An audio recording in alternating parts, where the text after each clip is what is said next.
The town at the river's edge was a place that never hurried. Its cobblestones wore soft moss slippers, its lamps gave off honeyed light, and its rooftops seemed to lean toward one another as though whispering old secrets. At night, when the streets emptied and the air filled with the scent of damp stone and wild thyme, the town drowsed like a cat curled by a fire. Yet down by the water, one figure remained awake. Liora sat with her skirts gathered close, her feet bare, her toes dipping into the current. She came often, though she never told anyone why. It wasn't for fishing, though she had a small rod at home, it remained forgotten in a corner. It wasn't to escape chores, though she could hear her mother's voice even now, faint in memory. Don't wander too late, child, the night carries strange company. No, she came because the river spoke. It did not speak with words the way people did. Its voice was made of ripples and hushes, of patterns in moonlight that swam across the surface. But if one listened carefully, still as a statue, quiet as a prayer, the words slipped inside you. Tonight, the river's voice was softer than ever, like lace unraveling. Liora leaned forward, chin on her knees, and listened. Once, the river murmured, the clouds fell in love with the mountains. They clung to their shoulders, drifted in their valleys, wrapped them in silver shawls. The mountains stood unmoving, and the clouds wept and wept until their tears made rivers like me. Liora closed her eyes. The story curled inside her like warm smoke. And what of the stars, she whispered aloud, testing whether the river would answer a question. The water shivered. Ah, the stars are the needleworkers. Each dusk they sew a net of light to hold the night together, lest it unravel and fall upon the earth like a torn cloak. She laughed softly. And me? What am I? There was a pause, as though the river considered her carefully. Then, like beads tumbling in a hidden pouch, came its reply. You are a dream half-written. You walk between waking and wonder. And wherever your footsteps fall, seeds of impossible gardens are sown. Her eyes flew open. She leaned closer, staring at the stones beneath the surface. And there, yes, tiny blossoms unfurled, fragile as sighs, glowing with faint colors that no painter's brush had ever captured. She pressed her hand to her chest. Is that truly me? The river only laughed, and its laughter rippled outward toward the moon. Liora leaned so far forward she feared she might tumble headlong into the current, but her eyes would not leave the blossoms blooming beneath the surface. Each one was the size of a raindrop, delicate, trembling, and faintly glowing. Some shimmered violet, others glowed with a golden warmth, and a few shifted hue each time she blinked, as though they had not chosen what they wanted to be. She dipped her hand into the water. The blossoms did not break or scatter. Instead, they swirled gently around her fingers, leaving behind a trail of warmth that tingled along her skin. They're alive, she breathed. Of course, the river replied, its voice softer now, almost playful. Everything in dreams is alive. Liora drew her hand back, droplets falling like tiny bells. But this isn't a dream. I'm awake. I'm here. The river chuckled, a bubbling, silver sound. And yet you ask questions only dreamers ask. You listen to whispers that most forget as soon as they open their eyes. She bit her lip. So am I dreaming now? The river did not answer this time. It only hummed, and the blossoms drifted slowly apart, as if carried by a hidden current. Behind her, the town was silent. Lamps glowed faint in the distance. And for the first time, Liora felt as though the riverbank was a threshold, one step away from somewhere utterly other. She wrapped her arms around her knees and whispered, if I'm only half a dream, where's the other half? The water rippled, and a faint sound, like distant bells, soft and sweet, came drifting through the night air. The sound of bells grew clearer. Liora turned her head sharply toward the willow trees that hung heavy on the far bank. Someone was there. At first, she thought it must be a trick of the mist. The figure shimmered like smoke, pale against the darker shadows. But step by step, it grew more solid, and soon she saw it was a boy. He was no older than she was, though his presence made the air shift, as though the night itself leaned closer to watch him. His hair gleamed faintly, like threads of dawn spun into silver. His eyes caught the moonlight in strange colors, sometimes blue, sometimes green, sometimes like no color at all. He wore no lantern, no cloak, yet shadows parted for him, eager to clear his path. He stopped at the water's edge and regarded her across the rippling surface. His smile was soft, as though he already knew her, as though he had been waiting for this moment longer than she could imagine. "You heard it too, didn't you?" he asked. "The river?" He nodded, kneeling so his reflection danced beside hers.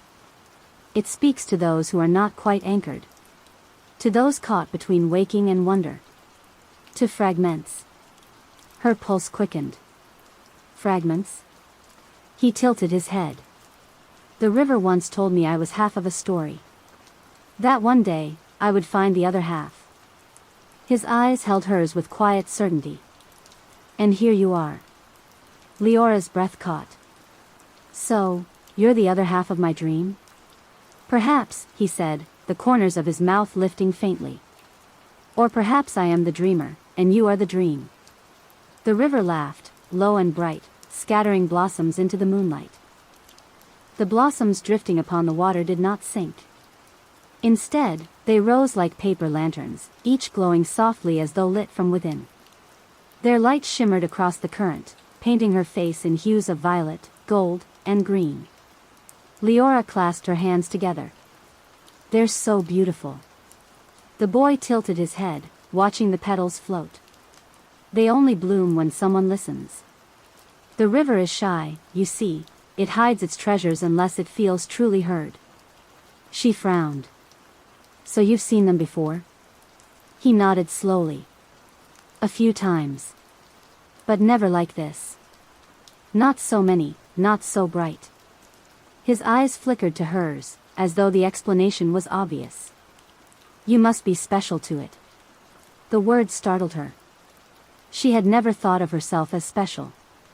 She was the quiet one, the one who wandered off, the one who noticed things no one else seemed to. She turned back toward the blossoms quickly, cheeks warm. "They look as if they're waiting," she murmured. "They are," the boy said. "They're waiting to carry us." Before she could ask what he meant, one of the blossoms rose higher, spinning lazily in the air like a star untethered from the sky. Another followed, then another, until a soft rain of glowing petals drifted upward. The current itself seemed to swell, light flickering beneath its skin. The boy stood and extended his hand. "Come. If you're brave enough to follow, the river will show us where dreams are born." Liora stared at his hand, pale in the moonlight, waiting for hers. It felt absurd, taking the hand of a boy she had never met, a boy who seemed woven of mist and silver. And yet her heart whispered yes before her mind could catch up. Her mother's voice lingered in memory. "Don't wander too late, child, the night carries strange company." Perhaps this was the strange company she'd been warned of. But something deeper urged her, something older than fear. Slowly, she placed her hand in his. His touch was cool, like the first breath of dawn, yet steady and sure. At once, the river brightened. The blossoms spun faster, weaving themselves into streams of light. The water's surface lifted as if it had grown a heartbeat, swelling beneath their feet. "Wait," she whispered, eyes wide. "We'll fall." But the boy shook his head. "Trust it." And when she looked down again, she realized the current was not water at all, it was light. Pale, shimmering light, carrying them gently as though the river had become a road made of moonbeams. Together they stepped forward, hand in hand, into the glowing current. The town fell away behind them. The lamps dimmed, the rooftops softened into shadows, and the cobblestones became nothing more than memory. Ahead stretched the river road, wide, luminous, endless. Liora gasped softly. Above, the sky had changed. Stars blazed closer than she had ever seen, so near she felt she could reach up and pluck them like fruit from a tree. Some drifted lazily, trailing dust like fireflies. Others winked mischievously, as if aware she was staring. The boy walked with calm assurance, his hand never loosening from hers. "Where does this road lead?" she asked. He smiled faintly. "To the places no maps can hold. To the gardens of forgotten dreams, and the halls where stories rest before they are told." His words sent shivers down her spine. And we're allowed to go there?" "The river chose us," he replied simply. "And when the river chooses, doors open." They walked in silence then, save for the humming of the current beneath their feet. Liora felt the strange weight of wonder press against her chest, not heavy, but vast, like standing at the edge of a great sky, realizing it had been waiting for her all along. Far ahead, where the river road bent, she saw a glow, soft, golden, inviting. It pulsed as though calling her name. The glow ahead swelled with every step, neither sun nor fire, but something softer. It pulsed in slow rhythm, like the breathing of a great sleeping creature. The closer Liora and the boy walked, the more the air grew fragrant, sweet as honeysuckle, laced with something stranger, like the memory of rain on stone. Liora squeezed his hand. "What is it?" He glanced at her, eyes reflecting a dozen star colors at once. "The river's first gift. It always leaves something for travelers who are willing to listen." Her heart fluttered. A gift from the river, was she truly worthy? She had done nothing but sit and listen. And yet, as the glow opened before them, she felt the river whisper, "Listening is enough." They stepped onto a wide bank of smooth white sand. Blossoms littered the shore, glowing like fallen stars. In the center stood a tree, luminous and tall, its branches draped with lantern-like fruit that shimmered gold. Each fruit pulsed with faint light, as though holding tiny hearts inside. The boy released her hand and walked forward. "The tree of whispers," he murmured. "It bears the voices of dreams never spoken." Liora stood rooted in awe. The tree's bark was pale as moonstone, its leaves thin and trembling like pages of silver parchment. The fruit swayed gently, glowing brighter whenever she breathed near. She reached out, hesitant. "May I?" The boy nodded. "Take one. It will not harm you. Each fruit contains a dream that belonged to no one. When you eat it, the dream becomes yours to carry." Her fingers brushed a golden orb. Warmth seeped into her palm, and for a moment, she heard faint laughter, the ringing of bells, the flutter of wings. She gasped and drew her hand back. "It spoke to me." "They all do," he said softly. He had taken one as well, cradling it in both hands as if it were fragile. "But we cannot keep them unspoken forever. They ask to be remembered." Carefully, Liora lifted the fruit to her lips and bit. The skin broke like the thinnest glass, releasing sweetness that filled her mouth with light. She closed her eyes. And suddenly she was standing in a field of glass butterflies. They rose around her, wings chiming like wind bells, colors shifting with every flap. The sky was lavender, the earth soft with moss that sang faintly beneath her feet. She spun, laughing, the butterflies swarming, her heart too full for words. When she opened her eyes, she was back by the tree. The taste of sweetness lingered, and though the butterflies were gone, one tiny fragment of wing remained curled in her palm, delicate, crystalline, glimmering faintly with lavender light. She stared. "It followed me out." The boy nodded, his own fruit half-eaten. "Every dream gives a gift, if you welcome it. Something small, but true." He showed her his, an ember, glowing steadily in his hand though it gave off no heat. "This is the echo of a song I once heard but could not remember. Now it is mine again." Liora held the shard of butterfly wing close to her chest. "So every fruit is a new dream?" "Yes," he said, smiling. "And the more we taste, the more our story grows." For the first time, Liora felt a rush of courage, something blooming in her bones. She was no longer only listening. She was part of the river's story now. Behind them, the current whispered softly, as though amused.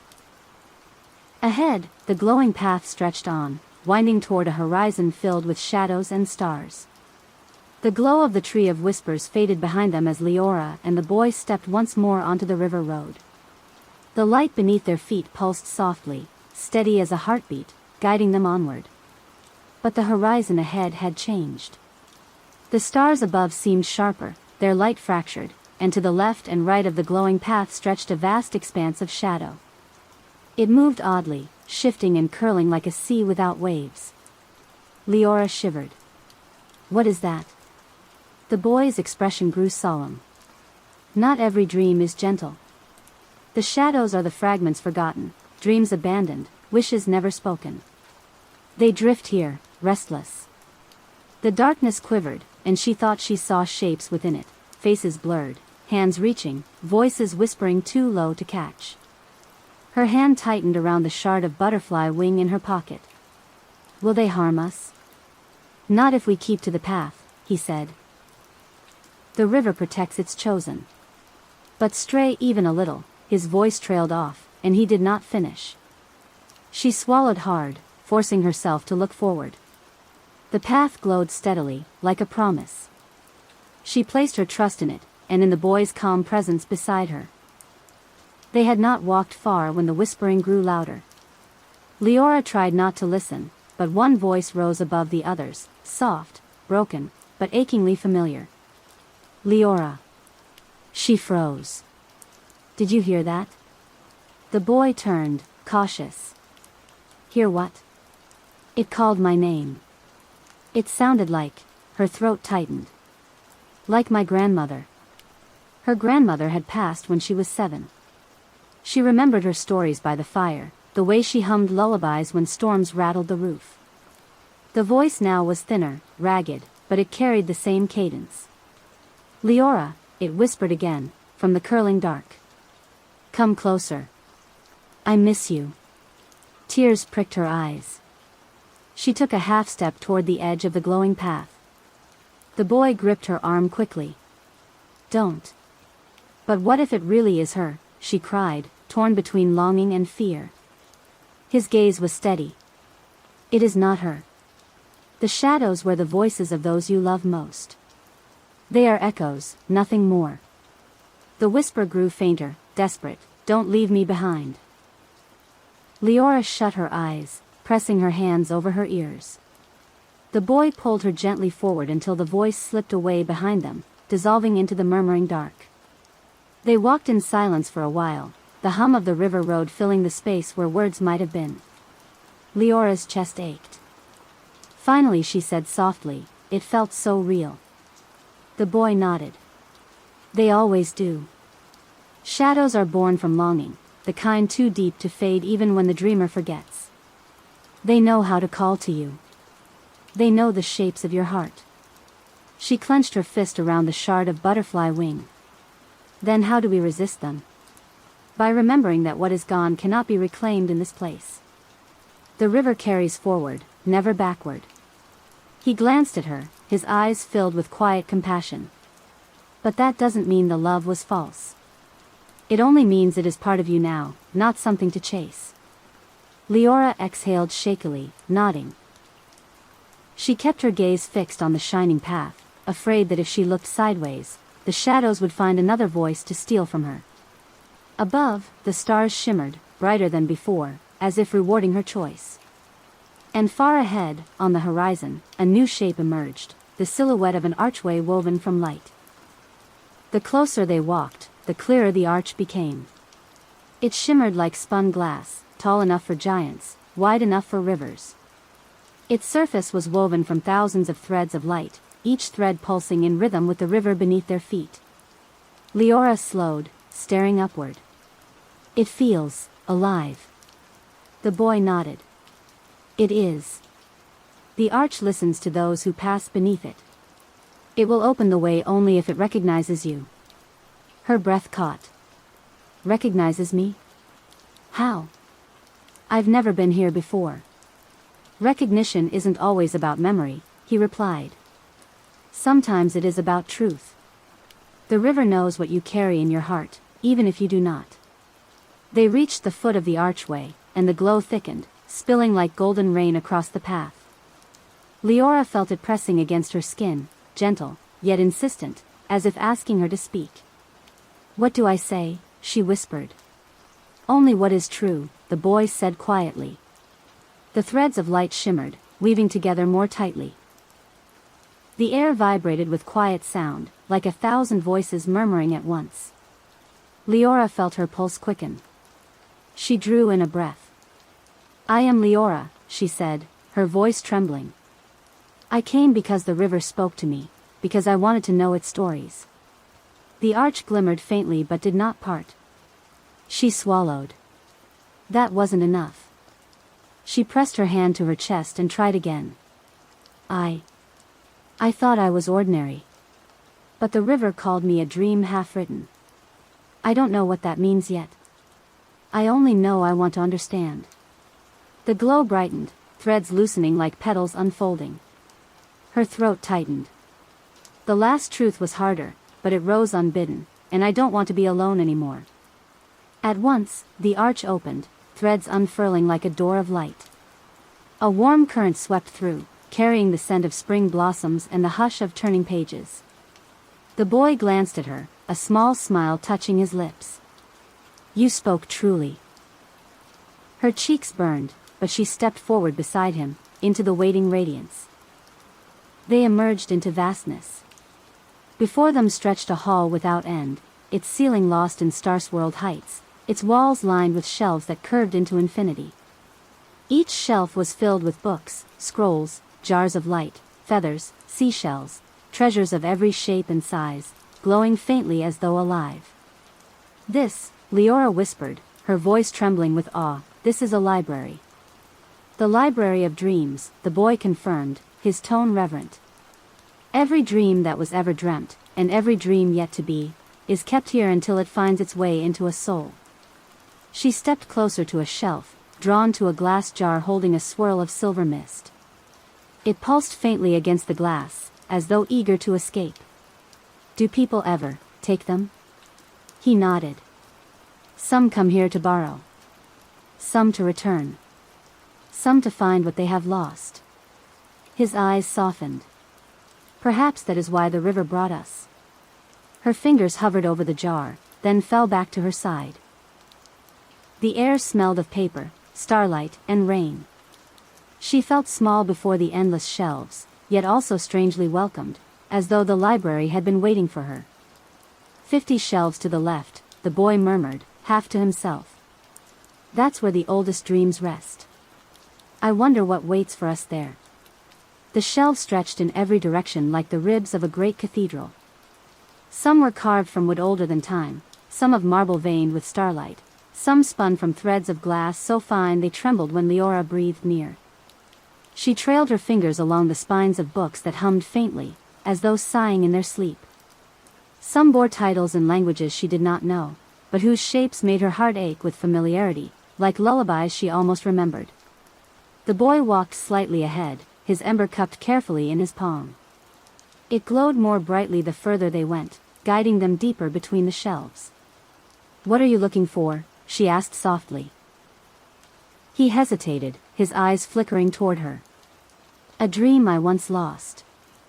I think it waits here." She tilted her head. "How do you lose a dream?" He gave a faint smile. "The same way you lose a song, or a story, or a piece of yourself. You wake too soon, or you forget to carry it with you." Liora thought of the butterfly wing tucked against her heart. She understood more than she expected. They had just turned into an aisle lined with shelves made of silver bark when a sound echoed through the library, the slow, deliberate scrape of claws against stone. Liora froze. What was that? The boy lifted his head, alert. The keeper. Before she could ask more, a figure stepped from the shadows between the shelves. It was tall, robed in fabric woven from ink and parchment. Its face was hidden, but from beneath its hood glowed two steady lights, like lanterns or patient eyes. At its side hung a ring of keys larger than Liora's arm, each one carved with symbols that pulsed faintly. Its voice rumbled low, like distant thunder wrapped in velvet. Travelers. Few walk the river road, fewer still pass the arch. Why do you wander here? among shelves not yet meant for mortal hands. The boy bowed his head respectfully. We follow where the river leads. The keeper tilted its hooded face toward Liora. And you? Her throat went dry. I listened. The river spoke, and I answered. The keeper was silent for a long moment, until the very air seemed to bend with waiting. At last, it said, "Then you may walk. But you may not take what you cannot bear." The keeper glided aside, and the shelves beyond opened wide like a mouth yielding its secrets. Liora followed the boy, her pulse still racing. It let us go so easily. He shook his head. Not easily. It judged us and found us worth passing. If we had spoken false, the doors would have closed. They walked deeper until the shelves bent into a small alcove. There, on a pedestal of crystal, rested a book unlike the others. Its cover was made of woven feathers, its clasp of silver vines. And on its spine was written a single name, Liora. She stopped dead. That's my name. The boy's eyes widened. Then it is your dream. Her hand trembled as she reached toward the book. The moment her fingers touched it, the clasp fell open, and the pages fluttered like wings. Light spilled upward, surrounding her in a cocoon of warmth and sound. For an instant, she was nowhere, and everywhere. She saw herself walking paths of starlight, planting impossible gardens in forgotten ruins, speaking with rivers and skies that knew her name. And always beside her, a figure of smoke and silver. When the vision faded, the book snapped shut in her hands. She gasped, clutching it to her chest. The boy's gaze held hers, steady and full of wonder. "The library knows you," he whispered. "Your story is written here." The book in Liora's hands was not heavy, but it carried a weight unlike any she had ever felt. Each feathered page seemed to thrum with quiet life, as if it were breathing with her. She held it close, listening. Faintly, she thought she could hear her own heartbeat echoed in its binding. The boy circled the pedestal, watching her with careful eyes. Few ever find their name here. Fewer still are brave enough to open the book. "I didn't open it," she said quickly. "It opened itself." "Which means," he said softly, "it wanted to be read." She hugged it tighter. A strange fear coiled in her chest. But why me? I've never been anyone special. I'm just me. The boy smiled faintly, the ember in his hand glowing brighter. "Perhaps the river knows more about you than you do yourself." Liora lowered her gaze to the book. The feathered cover glowed faintly, as though agreeing. They had scarcely stepped back onto the aisle when the keeper appeared again, moving soundlessly though its keys clinked like chimes. Its lantern eyes fixed on the book in Liora's arms. "You carry what few are allowed. A story still unfolding. Take care, dreamer, such books are not written lightly." Liora's grip tightened. "But it's mine. My name was on it." "Names are doors," the keeper intoned, "and doors open both ways. The story may shape you as much as you shape it.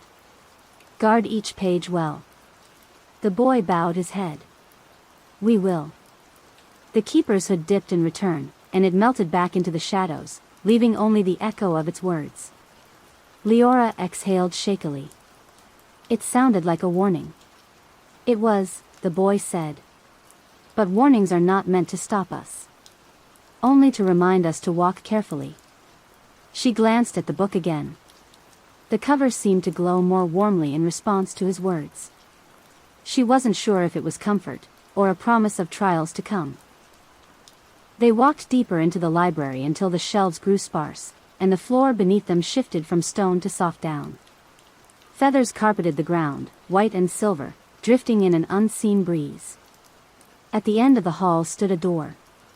It was tall, arched, and woven entirely from feathers like those on Liora's book. They shivered faintly, as though stirred by invisible wings. Liora's breath caught. Another door? The boy studied it carefully. Not just a door. A threshold. Her heart thudded. To what? To the story you now carry, he said quietly. Every page you turn will shape what lies beyond. If you wish, we can step through together. Liora held the book tightly against her chest. The feathers of the door rustled as if impatient, beckoning. She thought of the blossoms on the river, of the tree of whispers, of the shadows that had tried to call her name. All of it had led here. She took a deep breath. Then let's see what waits. And together, they pressed their hands to the feathered door. The feathered door gave way like a sigh, parting to reveal a world unlike any Liora had known. Light here was softer, liquid almost, flowing over hills that shimmered with lavender grass. Rivers of silver ran backward into the sky, their surfaces dotted with tiny floating lanterns. The air smelled of rain and honey, and each breath seemed to hum with quiet music. Liora stepped forward, clutching the book. It's beautiful. The boy's eyes glimmered. And dangerous, he added softly. Dreams that beautiful are rarely simple. Ahead, a path of luminous petals wound through the hills, leading to a horizon that pulsed with shifting colors, golden, rose, violet. Somewhere deep in the distance, a faint melody played, almost too soft to hear. Liora looked down at the book. Its feathers shimmered with the same colors as the horizon. Do the pages guide us? He nodded. They do. Each choice, each step, shapes the story inside. And the story shapes us. As they walked, the petals underfoot seemed to awaken. With every step, Liora caught glimpses of memory, herself as a child laughing in sunlight, her grandmother humming by the fire, the first time she'd wandered alone to the river. Some of the memories were sharp and sweet. Others were tinged with longing, like a half-remembered lullaby she could not finish. Are these my memories? She whispered. Partly, the boy said, walking beside her. The world beyond the door responds to your heart. It pulls from what you carry, reshaping it, revealing what you may not yet understand. She stopped and knelt, letting petals swirl around her hands. Each seemed to pulse with a story, faint voices brushing her ears. It's like, the river never let me forget. Even when I tried. Some things cannot be forgotten, he said softly. Even in the deepest shadows, the river remembers them for you.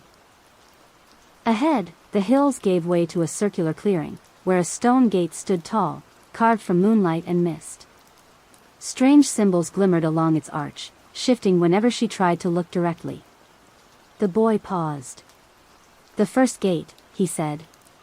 Every dreamer must pass through it. It tests what you carry, the hopes, the fears, the truths you cannot yet speak aloud. Liora's heart raced. And if I fail? Then the dream returns you, he said gently, to the river, to the place where stories sleep. But we do not fail. Not if we are true to ourselves. The clearing pulsed with soft light, and a gentle wind carried whispers from beyond the gate. Her hands trembled around the book. She glanced at him. Shall we go together? He smiled faintly, offering his hand. Together. Hand in hand, they stepped toward the first gate, the air thick with the hum of possibility and the scent of unseen flowers. As Liora and the boy approached, the first gate pulsed with a rhythm that seemed to match their hearts. The symbols etched into its moonlit surface shifted into shapes that were almost familiar, a river curling into a spiral, a tree bending toward the stars, a feather slowly unfurling. A voice, soft, layered, almost everywhere at once, rose from the arch. Speak the truth you hide, name the fear you carry. Liora's throat went dry. She glanced at the boy, who squeezed her hand gently. It's okay, he whispered. The gate only wants what's true. Not perfect. Not pretty. True. She drew a deep breath. I am afraid I will be forgotten. That all these stories, these dreams, will slip away from me, and I'll never leave a mark. The gate shimmered brighter, the symbols spinning faster. And yet, you walk here. You carry the memory of what matters. You are not forgotten. A warmth spread through her chest. The fear did not vanish, but it folded into something lighter. A quiet resolve, like the first ember of dawn. The symbols on the gate blurred and then parted, revealing a path of silvery mist curling upward into the sky. The boy stepped forward first, his ember lighting the way. Liora followed, clutching her feathered book, feeling both fragile and infinitely strong. The mist swirled around them, whispering secrets in voices she almost recognized. The wind carried scents of distant oceans, forest rain, and honeysuckle. Every step seemed to echo in time with the river road back home, even though they had left it far behind. Liora stumbled slightly on a hidden swell of mist. It's alive, she whispered. Everything here is alive, the boy said. Dreams have weight, and paths remember those who walk them. The mist parted to reveal a circular platform floating above the clouds. At its center was a pool of liquid silver, reflecting not only their faces but countless other versions of themselves. Some laughing, some crying, some daring things neither had yet done. She bent forward, entranced. Is that me? He nodded. All that you might become. And all that you have always been. The silver pool beckoned with a gentle ripple. Liora knelt, brushing her fingers across its surface. The pool shimmered under her touch, showing fragments of dreams she had never dared name, gardens that grew from her laughter, rivers singing her songs, birds born from her tears. It's beautiful, she murmured. The boy stepped beside her. The pool reveals what is hidden in your heart. Only by seeing it clearly can we continue. Her gaze lingered on the reflections, and she felt something shift inside, fear folding into understanding, doubt turning into curiosity. A ripple passed through the silver pool, and a soft voice rose from it. Are you ready to step forward? To shape the dream as it shapes you? Liora looked at the boy, then back at her own reflection shimmering in silver light. Her fingers tightened around the book. I am. The pool's surface lifted like a mirror, and light began to pour upward, forming a bridge of liquid silver that stretched toward a distant tower, glimmering with golden light. The path continued, and so did their journey. The liquid silver beneath their feet rippled like gentle waves, yet it held firm. Each step sent small circles across the surface, as if the bridge itself breathed with their motion. Liora's hands gripped the feathered book tightly. It feels alive, she whispered, her voice trembling with awe.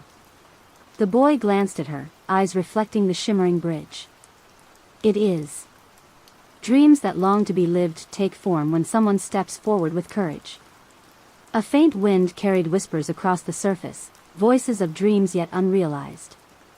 Some were fragments of her own imagination, others were distant echoes from the library, stitched together by the river itself. She shivered, both thrilled and afraid. Ahead, the tower glimmered golden, its spires curling like soft smoke. The top was lost in clouds, but faint windows glimmered, as though inviting her to see something she had never seen before.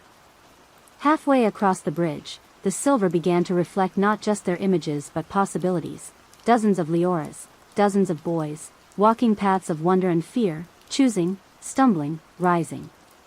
Liora gasped. All these are me? The boy nodded. Not all you are, but all you could be. Each choice spins out its own thread. Each step you take changes the shape of your story. She watched one reflection reach out for a butterfly of light that hovered just above the bridge, catching it with delicate fingers. Another stumbled, falling through rippling silver, only to rise again with laughter. It's dizzying, she murmured. And beautiful. He smiled faintly. Yes. But that is the gift of the dream. You see yourself clearly, and you choose what to carry forward. She closed her eyes for a moment, inhaling the scent of distant flowers and starlit rain. When she opened them, her reflection reached for her, wings of silver unfolding, an invitation to take the next step without hesitation. At the far edge of the bridge, the golden tower rose before them, gleaming softly through clouds of violet and amber. Its door appeared as a seam in the light, pulsing gently. The boy stopped and looked at her. Here is the first choice. To enter, you must leave something behind. Something you fear to lose. Leora's chest tightened. She thought of the butterfly wing, the silver ember, the shard of river blossoms tucked in memory. They were small, but they were hers. And yet, she understood. The dream demanded trust. She closed her eyes, pressing the feathered book to her heart. I am ready to let go of fear.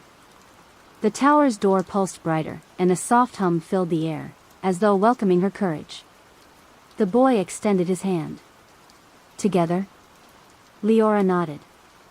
Hand in hand, they stepped into the golden doorway, leaving the silver bridge, and part of her doubt, behind. Inside, the tower stretched upward beyond sight, a spiral of golden walls dotted with glowing windows. Light shimmered off every surface, painting intricate patterns on the floor that moved as they walked, like liquid lace. Leora's eyes widened. It feels infinite. The boy nodded, stepping carefully. The tower is built from dreams that have found their form. Every floor is a story, every window a vision of possibility. Some are yours. Some are the rivers. Some are waiting for you to create. The air smelled faintly of honey and old books. The soft hum of light resonated in her chest, a quiet music that made her toes tingle. Every step echoed like a heartbeat, steady and reassuring. "Do we just climb?" she asked, voice soft. He glanced at her, his ember glowing brighter. "Yes. But every step is a choice. Some floors may test you. Some may reveal what you've hidden from yourself." They reached a landing with tall arched windows stretching from floor to ceiling. Each window held a scene. One showed a garden overrun with golden flowers, another a river that flowed uphill into the stars, another a city of glass towers. Liora felt a pull toward each. She moved from window to window, tracing the scenes with her fingertips, her breath caught in awe. "Are these dreams?" she asked. "Some belong to others," he replied, "but some are yours. Some are what you could become, if you dared." Her gaze lingered on a window showing a bridge of crystal spanning a dark chasm. She could see herself walking across it, alone, yet unafraid. The boy's hand found hers, warm and steady. "You see it too," she whispered. He nodded. "Yes. But only you may choose to step forward." A soft ripple of sound moved through the tower, a hum, like countless whispered stories layered atop one another. Liora felt it press against her chest, stirring something deep inside. "I'm afraid," she admitted, clutching the feathered book. "What if I fail?" The boy squeezed her hand gently. "Fear is the sign that this matters. It shows you the edges of your courage." She nodded slowly, letting the warmth of his hand and the glow of the windows anchor her. "Then I'll step forward. Even if I don't know what waits." The window showing the crystal bridge shimmered, then melted into a path of pure light stretching into the next floor. The golden walls seemed to bend toward her, encouraging her onward. With a deep breath, Liora stepped onto the lighted path, the boy following, and felt the tower itself sigh with approval. Each step carried her not only upward, but deeper into herself. The next floor opened into a vast hall with no visible ceiling, where golden light poured from everywhere and nowhere at once. The floor shifted beneath her feet, rippling like a pond disturbed by invisible hands. Liora looked around, entranced. "It feels like I could make anything here." The boy nodded, watching her closely. "You can. This floor responds to your imagination. Every thought, every wish, becomes real, so long as it is true to your heart." She closed her eyes, letting her mind wander. She imagined a garden of silver flowers, each one humming softly, petals unfolding in slow motion. When she opened her eyes, the garden had sprung up around them, glowing faintly and scenting the air with a delicate sweetness. The boy smiled. "See? Dreams obey the heart." Liora wandered through the garden, touching flowers that responded to her fingertips, petals expanding, leaves curling in gentle arcs. A soft breeze moved through, carrying whispers of lullabies and distant rivers. "Every dream I make is mine to shape," she asked. Not just yours, he said. They belong to the river too. It shares its magic with those who listen and who act. She planted a small seed in the soil, and it sprouted instantly into a luminous bloom, sending threads of light upward that merged with the golden floor. The boy knelt beside her, planting a silver ember that unfurled into a small tree, leaves glowing faintly like stars. It's alive, she whispered, her heart swelling. Yes, he said softly. And so are you. Every creation here is a reflection of what you carry inside. At the edge of the garden, a pool of water shimmered like liquid glass. Its surface reflected not only their images, but the gardens, the tower, and infinite possibilities of paths she could take. This is a mirror, the boy said. Not of what you are, but of what you might become. Liora leaned over, gazing into the reflection. She saw herself walking 1,000 paths, planting endless gardens, speaking with rivers, shaping stars. Each reflection shimmered, slightly different, showing tiny choices diverging into countless worlds. Her breath caught. It's overwhelming. He placed his hand on hers. It is. But the choice is yours. You must decide which dream to follow next, and every choice is part of the story you are writing. She pressed her fingers to the water, sending ripples across her reflections. Then, I'll follow the one that feels like hope. The one that feels like me. The pool shimmered in response, parting slightly to reveal a path of soft silver light winding upward, deeper into the tower. Liora felt a surge of courage. She was no longer only a listener, she was shaping the dream itself. The silver path rose steadily, winding upward through the tower like a river of moonlight. With every step, Liora felt the warmth of possibility seep into her bones. Each footfall left faint traces of light behind, marking the journey she was creating. The boy walked beside her, his ember glowing brighter, casting a soft halo around them. Every step matters, he said. Not just for you, but for the dream itself. What you imagine, what you choose, it changes the tower. She looked down at the faint streaks of glow she had left. So it remembers me? He nodded. Yes. The tower, the river, the path, they all remember those who shaped them with truth. A faint breeze carried the scent of silver blossoms, and Liora inhaled deeply. For the first time, she felt fully alive within the dream, no longer a visitor but a creator. At the next landing, the path opened into a circular hall. Its walls were made of translucent crystal, and within each crystal floated fragments of memory, laughter she had shared, tears she had shed, fleeting moments of courage, moments of fear. This hall, she whispered, it's everything I've ever felt. Not everything, the boy said. Only what you carry. And here, the fragments speak to you. Voices rose softly from the walls, echoing snippets of her life. You are brave. You are loved. You can do this, each fragment whispered in turn, reminding her of the strength she often forgot. Liora pressed her hands against the crystal. It's all me, and all I could become. The boy smiled. And now you can shape the next chapter. From the center of the hall, strands of golden light extended upward, twisting and weaving like threads of a loom. They shimmered, reflecting possible futures, gardens she had yet to plant, rivers yet to speak, stars yet to form. Threads of the future, the boy murmured. Every dreamer leaves these. Every choice you make spins them into being.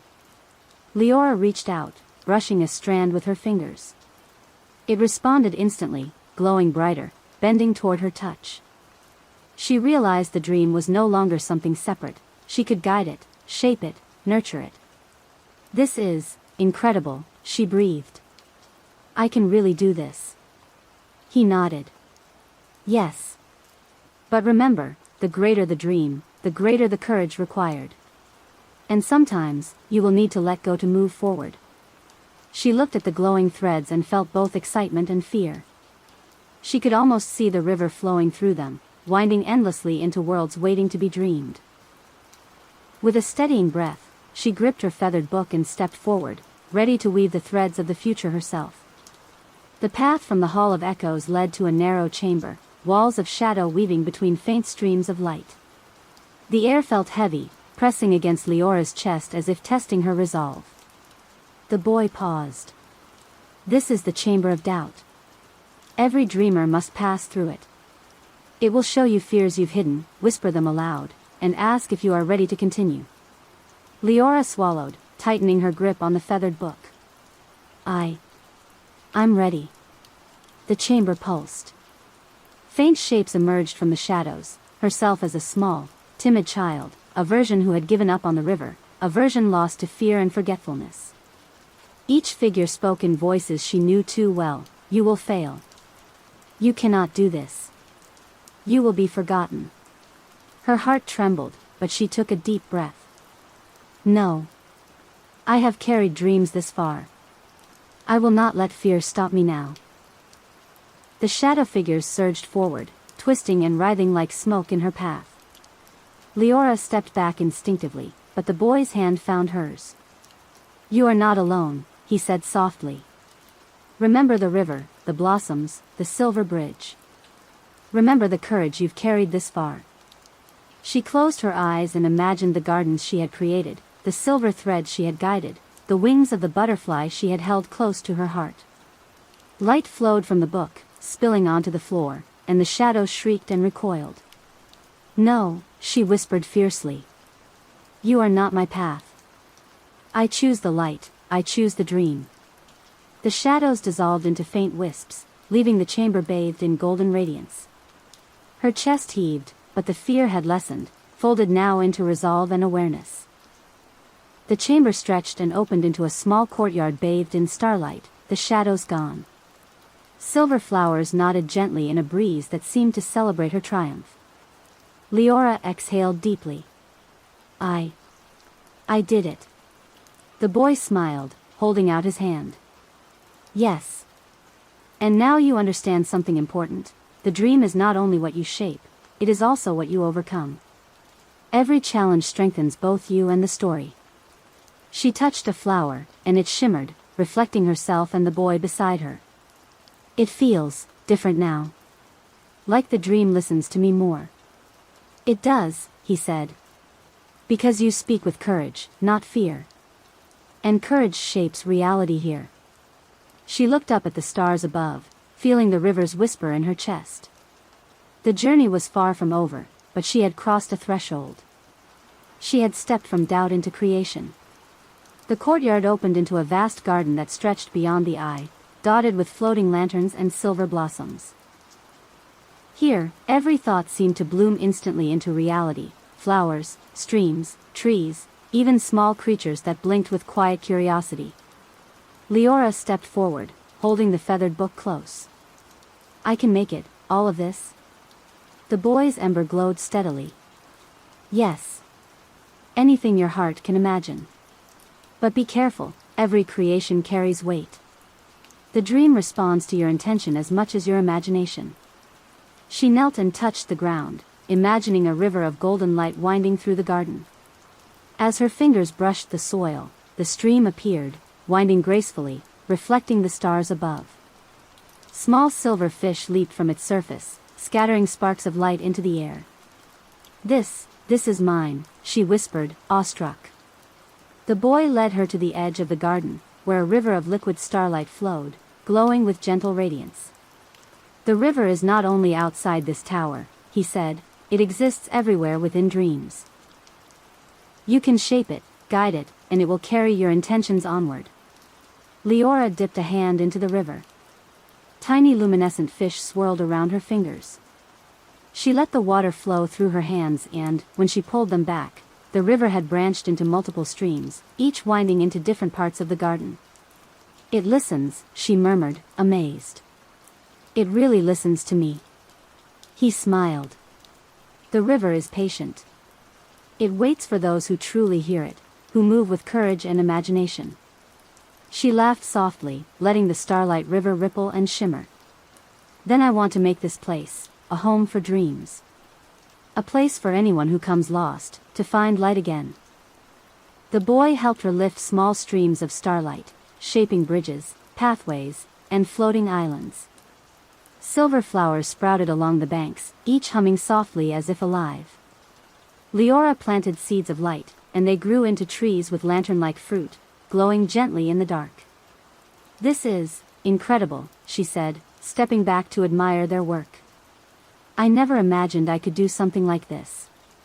He looked at her with quiet admiration. "You can. This is what it means to be a dreamer. To listen, to imagine, and then to create." She looked at her reflection in the river of stars, smiling faintly. I think the river brought me here because it knew I could. And because it knew I wouldn't be afraid to shape what I found." Above, the stars pulsed in response, and the garden seemed to hum with life. For the first time, Liora felt completely at home within the dream, no longer a visitor, no longer only a listener, but a creator. From the highest point in the tower, a golden staircase spiraled upward, seemingly into the stars themselves. At its apex hung a vast loom, threads of light stretching in every direction, weaving countless stories into a tapestry that shimmered like a living sky. The boy looked at her with quiet reverence. "This is the loom of dreams.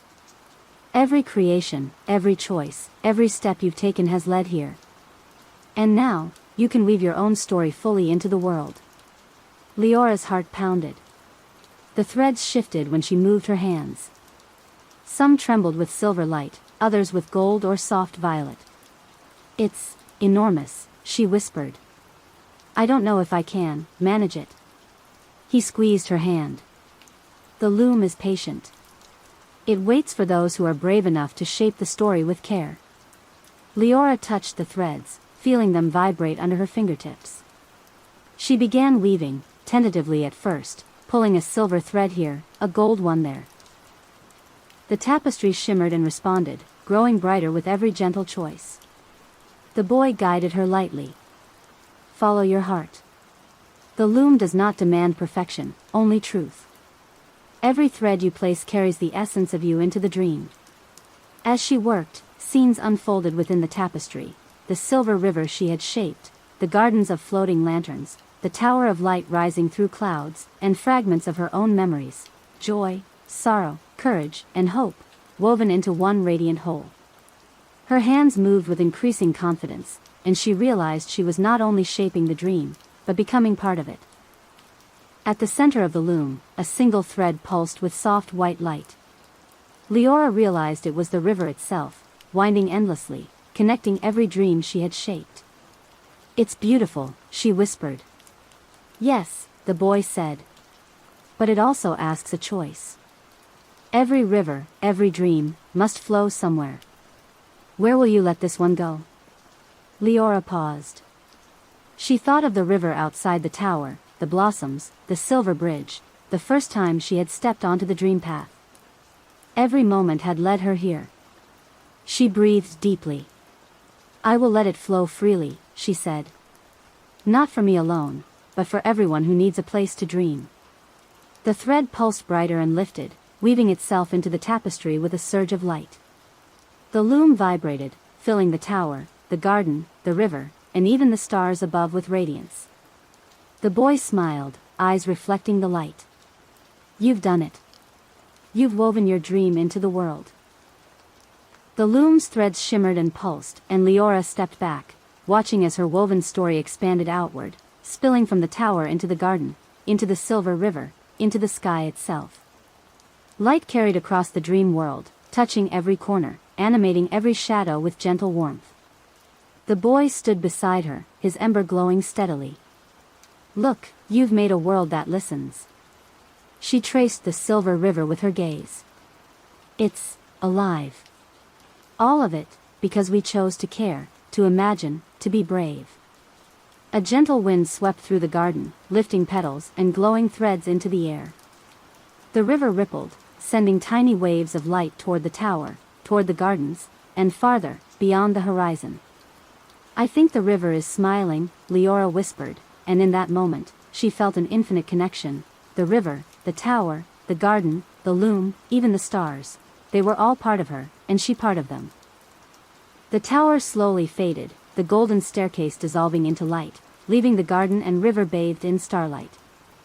Liora stood at the edge of the silver river, the boy beside her. "You don't have to leave," he said softly. I must," she replied, clutching the feathered book. "But not forever. I can always return in the river, in the dreams I carry, in the stories I share." He nodded, the ember in his hand pulsing warmly. "The river will remember you. Always. And so will your dreams." Liora smiled, stepping onto the river's edge. The blossoms drifted up, surrounding her in light. She took a deep breath, feeling the currents of courage, love, and imagination flow through her. "I'll return," she whispered, voice carried on the river's hum. And as she stepped into the gentle current, she felt herself lifted, flowing with the silver light, the river guiding her home, not as the timid girl who had first wandered alone, but as a dreamer, a creator, a keeper of stories. Above, the stars shimmered, the blossoms floated like lanterns, and the tower's light lingered in the horizon, a promise that the dream was never over. It only waits for the next step. Liora closed her eyes, letting the river carry her, and smiled. She had discovered that listening, courage, and imagination were enough to shape a world. And the dream would always flow forward, as she had learned to do. The river whispered gently, "Welcome, dreamer. Welcome home."